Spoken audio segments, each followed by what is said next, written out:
আজকের বিজ্ঞান বলে মহাবিশ্বের 90% এখনো আমাদের জ্ঞানের বাহিরে। ডার্ক এনার্জি, ডার্ক ম্যাটার, এগুলা কিসের জগৎ যা আমরা দেখতে পাই না? কোরআন আমাদের জানায়, বিজ্ঞানীরা বলেন মহাবিশ্বে এমন অনেক শক্তি আছে যা চোখে দেখা যায় না কিন্তু সবকিছু ধরে রাখে। তাহলে জিনদের জগৎ কি তেমনই এক অদৃশ্য শক্তি? কিন্তু প্রশ্ন হলো, জিন কি সত্যি মানুষকে পথ দেখাতে পারে? তাদের সমাজ কি আমাদের সমাজের প্রতিচ্ছবি? আর কোরআন ও আধুনিক বিজ্ঞান কি একসাথে মিলে এই অদৃশ্য জগতের পর্দা তুলে দিতে পারে? বিসমিল্লাহির রহমানির রহিম। আসসালামু আলাইকুম ওয়া রাহমাতুল্লাহ। গত পর্বে আমরা প্রথমবারের মতো ঈসাকে দেখেছি, এক নিঃসঙ্গ মধ্যবয়স্ক মানুষ যে হারিয়ে গিয়েছিল নিজের জীবনের পথ থেকে। আর সে অজানা পথেই এক রহস্যময় রাতের গভীরে সে বলেছিল, তোমার দোয়া শোনা হয়েছে ঈসা, তোমাকে এমন কিছু দেখাবো যা তুমি কল্পনাও করতে পারবা না। সেই দরজার ওপাশ থেকে একজন মুসলিম জিন তাকে বলেছিল, তুমি কি সাহস রাখো আমাদের জগতে ঢোকার? আর ঈসা এক পা এগিয়ে দিয়েছিল।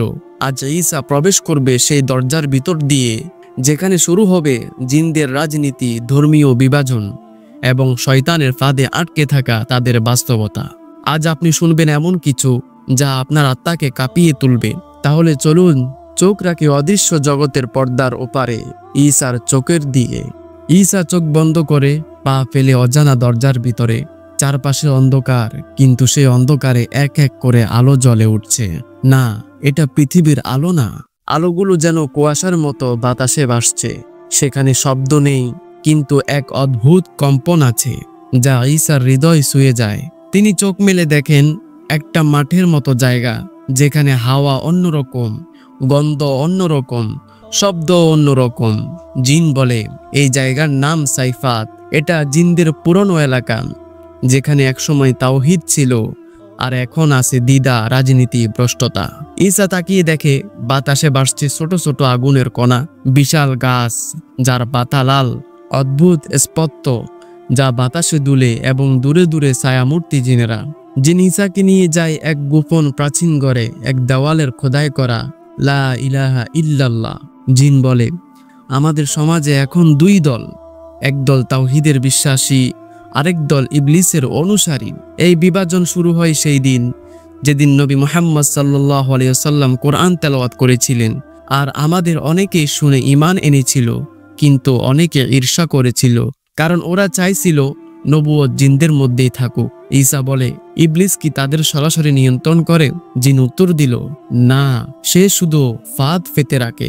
সে বলে, তুমি বড় কিছু, তুমি অদৃশ্য, তুমি শক্তিশালী। আর এই কথায় গর্ব জন্মায় জিনের। মানুষ যেমন নিজেদের জ্ঞান নিয়ে অহংকার করে, আমাদের অনেক জিনও নিজেদের শক্তি নিয়ে অহংকার করে। তারা ভাবে তারা আল্লাহর প্রয়োজন ছাড়াই চলে যেতে পারে। জিন ঈসাকে নিয়ে যায় এক গুহার ভিতরে, যেখানে তারা সাক্ষাৎ করে কিছু প্রবীণ মুসলিম জিনের সাথে। তারা বলে, আমরা তোমার আগমনের কথা জানতাম। কোরআনে বলা হয়েছে, ওয়া ইন্নাহু কানা রিজালুম মিনাল ইনসি ইয়াউযুনা বিরিজালিম মিনাল জিন্নি। সূরা জিন। মানুষেরা আমাদের উপর ভরসা করত, তারা ভুল করেছিল, আমরাও ভুল করেছি যখন ওদের ভয় দেখিয়েছি। এখন আমরা চাই মানুষ ও জিন একসাথে আল্লাহর পথে ফিরে আসুক। ঈসা বলে, মানুষের বিজ্ঞান বলছে আমাদের মহাবিশ্বে একাধিক মাত্রার ডিমেনশন থাকতে পারে।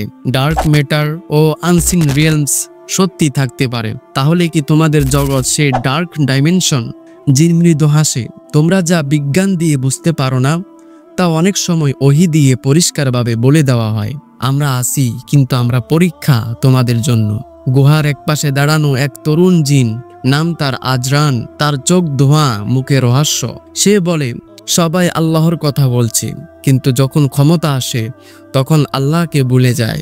এই তাওহীদ তাওহীদ করে যারা, তারা আসলে নিজেরাই নেতা হতে চায়। হঠাৎ তার গলার স্বর বদলায়, তুমি মানুষ, তোমার আশা আমাদের ভেতর অস্থিরতা তৈরি করছে। অনেকে মনে করছে তুমি আমাদের জন্য হুমকি। ঈসা হঠাৎ অনুভব করে তার চারপাশে জিনেরা জড়ো হচ্ছে, তাদের চোখে সন্দেহ, কারো গলায় হিংসা। তখন ওই প্রবীণ জিন রহমান সামনে আসে। সে বলে, আল্লাহর জন্য আমরা এই সাক্ষাৎকারের সুযোগ করে দিয়েছি। যারা এটা মেনে নিতে পারো না, তারা ইবলিসের অনুসারী হয়ে যাচ্ছ। ঈসা আমাদের কিছু শেখাবে না, বরং সে আমাদের মনে করিয়ে দেবে আমরাও একদিন মানুষের মতো দুনিয়ায় পরীক্ষা দিচ্ছি। এক নারী জিন, নাম তার নাইমা, সে সামনে এসে কান্নায় ভেঙে পড়ে। আমি একসময় জাদুকরদের সাথে ছিলাম, মানুষের ঘরে ভয় সৃষ্টি করতাম, কিন্তু এক রাত আমি কোরআনের শব্দ শুনি, ইন্না কাইদাশ শাইতানি কানা দাঈফা, সূরা আন-নিসা। নিশ্চয়ই শয়তানের ষড়যন্ত্র দুর্বল। আমি কেঁদে ফেলি। আমি এখন মুসলিম। আমি চাই মানুষদের সাহায্য করতে, যেন ওরাও তাওহীদের পথে ফিরে আসে। ঈসাকে প্রশ্ন করা হয়, তুমি কি আমাদের সমাজে একজন বার্তাবাহক হতে চাও? তুমি কি প্রস্তুত আমাদের কাছে কোরআনের দাওয়া পৌঁছাতে?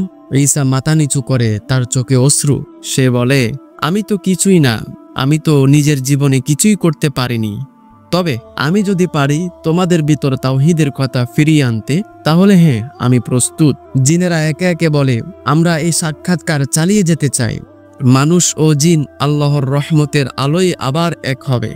আমরা চাই ঈসার মাধ্যমে সত্য মানুষের সামনে পৌঁছাক, কিন্তু শর্ত একটাই, তুমি শুধু হক বলবে, কখনো মিথ্যার সাথে আপোস করবে না। ঈসা মাথা নাড়ে। জিন আজরান অন্ধকারের মধ্যে দাঁড়িয়ে ফিসফিস করে বলে, তাওহীদের কথা প্রচার হলে আমার পথ বন্ধ হবে, আমার দেবতা হারাবে শক্তি, আমার রাজত্ব কেঁপে উঠবে। ঈসা এখন আর সেই নিঃসঙ্গ মানুষ নাই।